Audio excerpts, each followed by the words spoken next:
कि इस वक्त धांधली हो रही है और अगले इलेक्शन में धांधली होगी। जमशेद चीमा साहब को गिरफ्तार कर लिया, कल दोबारा प्रेस कॉन्फ्रेंस की, वो चले गए, वो दोबारा गिरफ्तार हो गए। सर बिल्कुल बिल्कुल, ये नामुनासिब बात है जी। ये नामुनासिब सर दबाव कहीं ना कहीं है, चीमा साहब को दबाव था इसलिए हमें मेरा सवाल ये है ही नहीं, मेरा ये सवाल एक सवाल ये नहीं है, इसलिए उनकी बात के उनके मौक़िफ़ के अंदर सर वजन है, क्योंकि हम पंजाब में ये देख रहे हैं सर। नहीं मारिए, ये नहीं, आप बिल्कुल एक और बात करिए उसका। बिस्मिल्लाहिर्रहमानिर्रहीम, अस्सलाम वालेकुम नाज़रीन कराम। पहले आप ये वीडियो देखिए, फिर इस पर डिटेल में बात करते हैं और अपना रिएक्शन देते हैं। अब तो विफाकी पूरा जनरल इलेक्शन होगा। मैं गुजारिश करता हूँ कि पहली बात यह है कि जब इलेक्शन लूज कर जाए तो कोई जवाब तो देना है ना।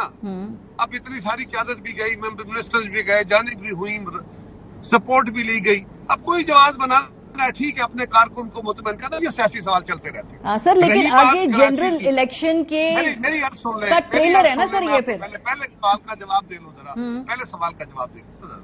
कराची के इलेक्शन के ऊपर हम बहुत बात कर चुके हैं। बात यह है, कराची के इलेक्शन के भी 3 फेजेज हैं। पहला इलेक्शन होता है, पीपल्स पार्टी मेजोरिटी ले जाती है, लेकिन कुछ सीटें खाली रह जाती है, कुछ मेंबरान जो उम्मीदवार फौत हो गए, किसी और वजह से सीटें खाली रह गई, 15, 16 या 20 सीटें। इलेक्शन कमीशन ने फैसला कर दिया कि जब तक ये सीटें फुल नहीं होंगी मेयर का इलेक्शन नहीं होगा। पीपल्स पार्टी उस वक्त मेजोरिटी में थी। अच्छा जी, ठीक है। अच्छा, इसका मतलब यह है कि कल फर्ज करें नेशनल इलेक्शन के अंदर कौमी असेंबली में इलेक्शन होता है और किसी वजह से 5, 7, 10 सीटें खाली रह जाती हैं, तो इसका मतलब इलेक्शन कमीशन कहेगा कि इन सीटों के फिल होने तक प्राइम मिनिस्टर नहीं बनेगा। कैसे होगा? लेकिन हमने वो भी कबूल किया।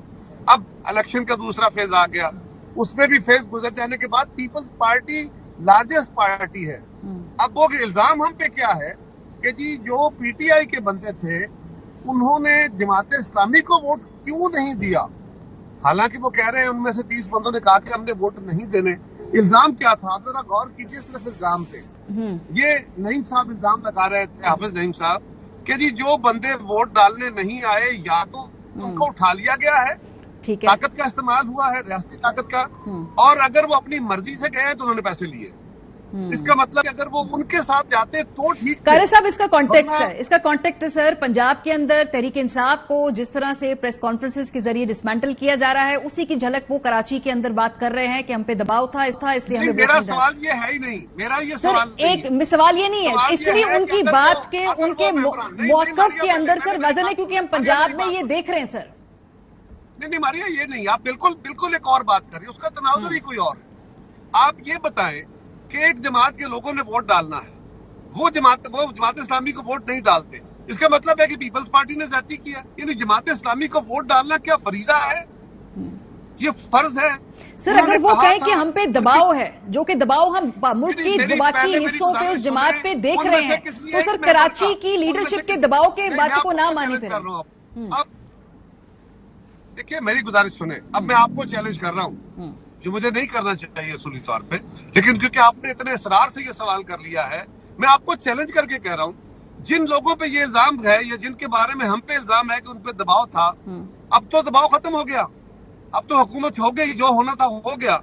उनमें से 4 बंदों 6 बंदों को आके टीवी पे बयान दिलवा दे कि जी हमें मजबूर किया गया। कायरा साहब, आपको लगता होगा कि दबाव खत्म हो गया है, मेरी असेसमेंट ये है कि अभी दबाव खत्म नहीं हुआ, अभी भी प्रेस कॉन्फ्रेंसेस हो रही हैं। असेसमेंट की बुनियाद क्या है? सर बुनियाद ये है कि अभी भी हमने बहुत सारे लोगों को देखा, गिरफ्तारियां हुई, जमशेद चीमा साहब को गिरफ्तार कर लिया, कल दोबारा प्रेस कॉन्फ्रेंस की, वो चले गए, वो दोबारा गिरफ्तार हो गए। सर बिल्कुल ये नामुनासिब बात है जी। सर दबाव कहीं ना कहीं है। चीमा साहब को मेरी गुजारिश सुनिए, बिल्कुल होगा, मुझे उससे इनकार नहीं है।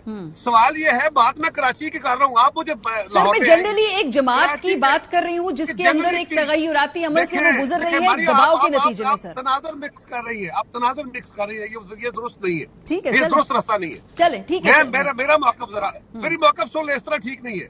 मेरा मौक़िफ़ यह है, कराची के इलेक्शन में हम 2 जमातें इलेक्शन लड़ रही हैं, एक जमात इस्लामी है, एक पीपल्स पार्टी है। पीटीआई के लोगों ने पीपल्स पार्टी को वोट दिया और कुछ ने किसी को वोट नहीं दिया। वहां हमारा 2 जमातों का मुकाबला है। यहाँ एक और सूरत हाल है कि इमरान खान साहब और उनके दोस्तों ने और उनके साथियों ने 9 मई को जो काम किया, उसके जवाब में उनपे कार्रवाई हो रही है, उनके खिलाफ केसेस बन रहे हैं। इसका उसके इलेक्शन, कराची के इलेक्शन के साथ क्या ताल्लुक हुआ? वहां तो जमात इस्लामी है फरीक, वहां तो पीटीआई फरीक नहीं है।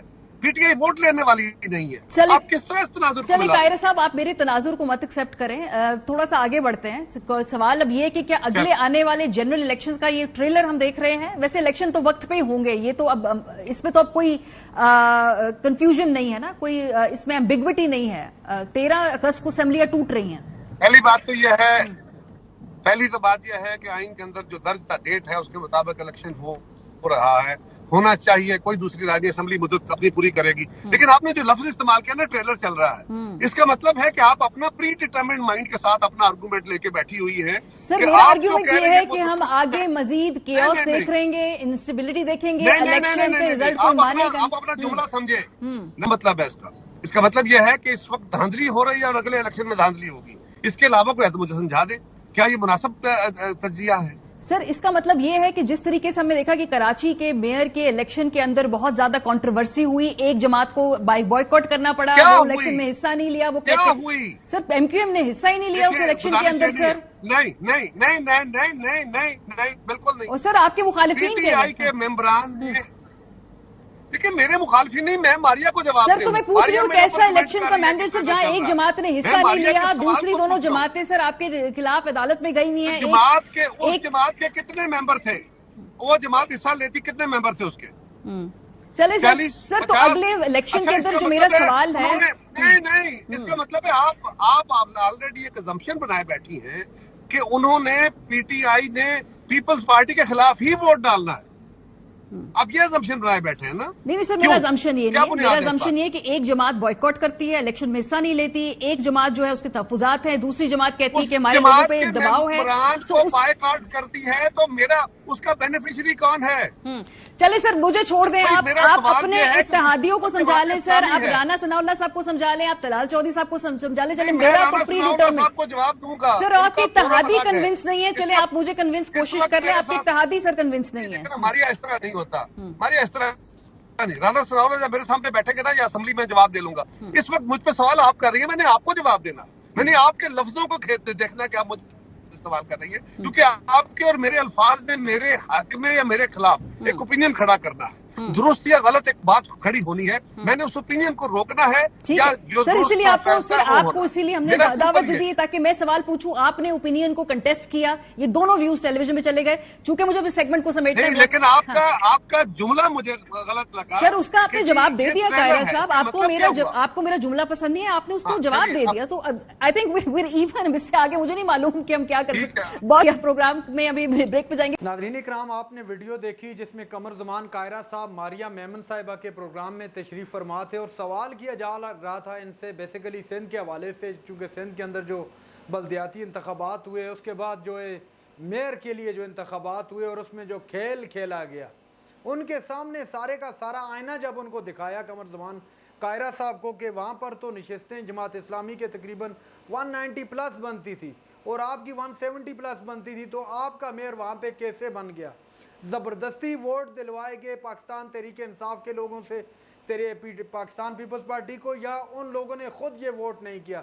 जब ये सवाल किया गया तो जिस पर सीखपा हो गए कमर ज़मान कायरा साहब, और कायरा साहब ने पहले तो इधर उधर की बातें की, फिर कहा जी ऐसी बात नहीं है, फरीज़ा तो नहीं है कि जमात इस्लामी को ही वोट दिया जाए, बल्कि जो शख्स वोट देने वाला है ये उसकी मर्ज़ी पर इन्हिसार करता है, वो जिसको चाहे वोट दे। तो यहाँ पर एक सवाल है कायरा साहब, हर शख्स की इसमें दो राय नहीं है कि मर्जी है वो जिसको चाहे वोट दे, लेकिन बशर्त ये कि वो किसी पार्टी के टिकट पर आकर इलेक्शन ना जीता हो। जब आप किसी पार्टी के टिकट पर इलेक्शन जीत के आते हैं तो फिर आपकी अपनी मर्जी नहीं बल्कि पार्टी की पॉलिसी को देखा जाता है, नंबर एक। नंबर दो, जब पाकिस्तान तहरीक इंसाफ कह चुकी थी कि वोट जमात इस्लामी को देना है, तो फिर ये लोग घर से वोट देने क्यों नहीं आए? ठीक है, वो बात आपको उसका जवाब नहीं दे सकते, लेकिन इसके पीछे सवालात बहुत सारे खड़े हो गए हैं कि इन लोगों से को आने नहीं दिया गया, इनको वोट डालने नहीं दिया गया, क्योंकि हवा ऐसी चल रही है इस वक्त तहरीक इंसाफ के खिलाफ जिस तरह का क्रैक डाउन शुरू है। तो उस हवाले से भी इनको आईना दिखाया गया मारिया मेमन साहिबा की जानिब से कि जिस तरह पाकिस्तान तहरीक इंसाफ के रहनुमाओं को गिरफ्तार किया जा रहा है, उनके लोगों को उठाया जा रहा है, तो उससे ये असेस करके ये मैं कह रही हूँ कि पंजाब के अंदर भी क्या उन पर कोई फोर्सली उनसे ये काम करवाया गया, या खुद तो जिस पर कमर ज़मान कायरा साहब ने कहा कि अगर उस वक्त हमने इस तरह किया था, तो अब वो आकर अपना जो है रिएक्शन दे दें उस पर, मीडिया पर आकर, जिस पर मारिया मेमन साहिबा ने कहा कि अब भी वो दबाव बरकरार है, क्योंकि कल ही जमशेद साहब को उठाया गया है, उनको गिरफ्तार किया गया। बहरहाल ये सारी गुफ्तगू आपने सुनी। आम इंतखाबात के हवाले से भी उन्होंने कहा कि इंतखाबात अपने वक्त पर होंगे और असम्बलियाँ मदद पूरी करेंगी अपनी 5 साल की। नाज़रीन कराम, ये थी आज की हमारी वीडियो। चैनल पर जो नए, चैनल को सब्सक्राइब कर लें। अगली वीडियो तक के लिए अल्लाह हाफिज़।